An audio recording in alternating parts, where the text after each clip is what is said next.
আসসালামু আলাইকুম, সবাইকে স্বাগতম।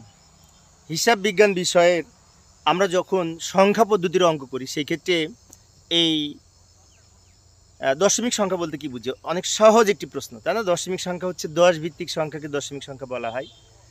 0 থেকে 9 পর্যন্ত এই 10টি প্রতীক হচ্ছে দশমিক সংখ্যার মৌলিক প্রতীক, আর দশমিক সংখ্যার ভিত্তি 10। আমরা যখন সাধারণ গণিত করি, যেমন সাধারণ গণিত প্রশ্ন বিভিন্ন সময় যে আমরা অঙ্ক করি, সেক্ষেত্রে কিন্তু দশমিক সংখ্যা ব্যবহার করা হয়।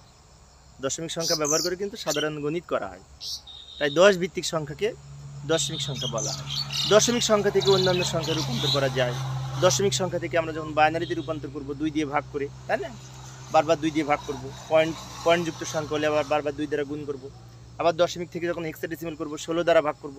আবার দশমিক থেকে যখন অক্টালে রূপান্তর করব তখন 8 দিয়ে ভাগ করব। এইভাবে আমরা দশমিক সংখ্যা হতে অক্টাল, বাইনারি এবং হেক্সাডেসিমাল সংখ্যায় রূপান্তর করতে পারি।